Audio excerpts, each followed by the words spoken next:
Imaginez un monde où chaque décision politique, chaque choc militaire, chaque pénurie, chaque innovation technologique a un impact direct sur un simple geste. Allumez la lumière. Car derrière l'électricité, derrière le carburant, derrière chaque kilowattheure consommé, se cache l'équation la plus explosive de notre époque. La géopolitique de l'énergie. Aujourd'hui, nous entrons au cœur d'un bouleversement mondial, un séisme silencieux qui redéfinit les puissances, les alliances, les économies. Bienvenue dans l'ère des tensions énergétiques globales.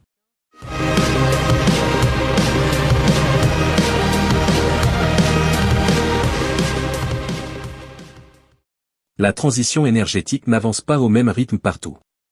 D'un côté, le pétrole, le gaz, le charbon reste aujourd'hui la colonne vertébrale de l'économie mondiale. De l'autre côté, le solaire, l'éolien, l'hydrogène et les batteries promettent un avenir plus propre, mais pas encore suffisamment stable ou accessible. Et cette zone grise, entre ce que l'on doit abandonner et ce que l'on tente de construire, crée des tensions géopolitiques massives, rarement vues depuis la fin de la Seconde Guerre mondiale. Chaque pays se retrouve face à une question fondamentale. Faut-il accélérer la transition, au risque de la dépendance? Ou maintenir les énergies fossiles, au risque de l'isolement diplomatique? C'est ce dilemme qui fracture aujourd'hui le monde. L'Europe, un continent coincé entre Washington et Pékin. L'Union européenne traverse la plus grande crise énergétique de son histoire moderne.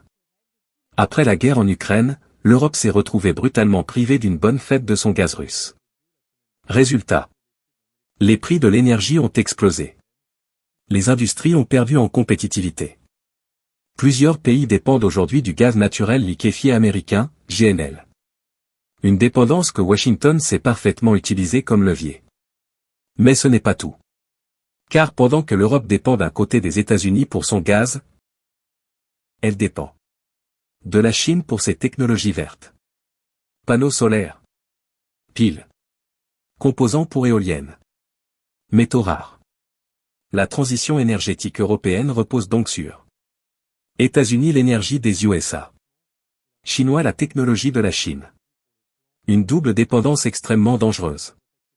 C'est ce qui pousse aujourd'hui l'Europe à repenser entièrement sa stratégie. Nouveaux partenariats, diversification, investissements massifs, mais aussi tensions internes entre pays du Nord et du Sud. La transition n'est pas seulement technologique. Elle est politique. Les États-Unis, superpuissance énergétique assumée. Grâce au boom du gaz de schiste et du pétrole non conventionnel, les États-Unis sont redevenus le premier producteur mondial de pétrole. L'un des plus grands exportateurs de gaz liquéfié. Et un acteur dominant du marché énergétique. Washington utilise cette position comme une arme géopolitique. En fournissant du gaz à l'Europe, les Américains renforcent leur influence stratégique. En contrôlant certaines technologies avancées, elles limitent la puissance chinoise. Mais cette domination crée aussi un effet secondaire. Les États-Unis deviennent la pièce centrale du système énergétique mondial.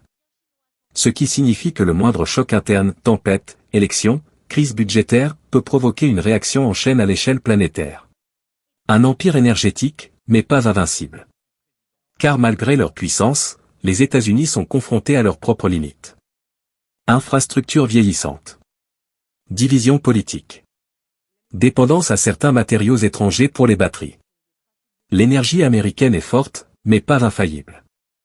La Chine, la puissance qui contrôle l'avenir énergétique. La Chine n'est pas seulement un acteur. Elle est le centre de gravité du futur énergétique mondial. Pourquoi?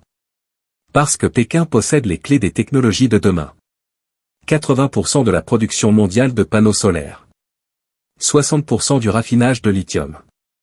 70% des batteries électriques. La maîtrise complète de plusieurs chaînes d'approvisionnement stratégiques. La Chine ne domine pas le pétrole, et cela crée une véritable panique dans certaines capitales occidentales. Une dépendance invisible mais totale. Contrairement au pétrole, visible et tangible, la dépendance à la Chine est technique, donc beaucoup plus difficile à contourner. C'est ce qui rend le rapport de force actuel explosif. Les pays du Golfe, les arbitres silencieux. Arabie Saoudite, Qatar, Émirats Arabes Unis. Ces pays savent que le monde évolue vers une nouvelle ère énergétique. Mais ils savent aussi une chose. Le pétrole ne va pas disparaître avant des décennies. Alors ils jouent sur deux tableaux. Maintenir leur influence grâce aux hydrocarbures. Investir massivement dans les énergies du futur. Attirer les puissances mondiales dans leurs projets. Devenir des pôles financiers et technologiques régionaux. Le Golfe devient un espace stratégique où les puissances mondiales cherchent à s'implanter.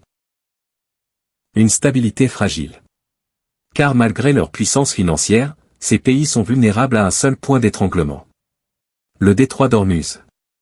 Un blocage, même temporaire, pourrait faire exploser les prix du pétrole et provoquer une récession mondiale.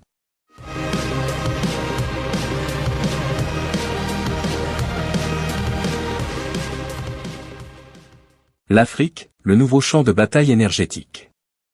L'Afrique est au centre de toutes les attentions. Gisement de gaz au Mozambique. Minéraux critiques en RDC.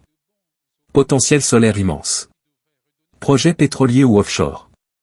Investissements russes, chinois, américains et européens. Mais ce potentiel attire aussi les luttes d'influence, les coups d'État, les conflits locaux.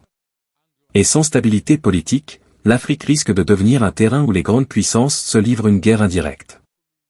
Une énergie abondante, mais sous tension.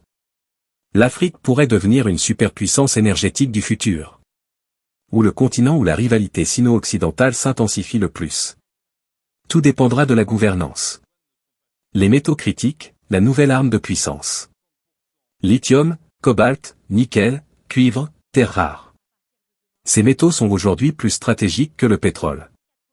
Sans eux, il n'y a pas de piles, ni voitures électriques, panneaux solaires, ni réseaux intelligents, ni intelligence artificielle. La maîtrise des métaux critiques devient la bataille la plus sous-estimée mais la plus cruciale de notre époque. Et les pays capables de les produire ou de les raffiner deviennent des acteurs géopolitiques majeurs. L'avenir énergétique dépend de l'invisible. Ce ne sont plus les barils de pétrole qui représentent une puissance. Ce sont les kilogrammes de lithium et les tonnes de cuivre. Les cartes du monde sont en train d'être redessinées. Une transition trop rapide ou trop lente. Deux visions s'opposent. Vision 1. Accélérer très vite la transition pour éviter une crise climatique majeure. Vision 2.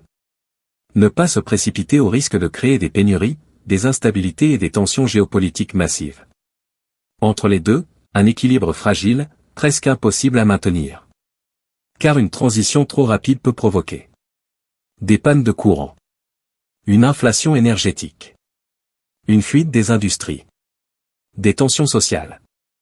Mais une transition trop lente peut provoquer des catastrophes climatiques, des crises alimentaires, des migrations massives, des conflits pour les ressources. Le monde cherche un équilibre, mais ne le trouve pas. Une équation insoluble. La transition énergétique est devenue l'un des plus grands dilemmes géopolitiques de l'histoire. L'énergie comme arme géopolitique. Aujourd'hui, l'énergie n'est plus seulement une ressource. C'est une arme.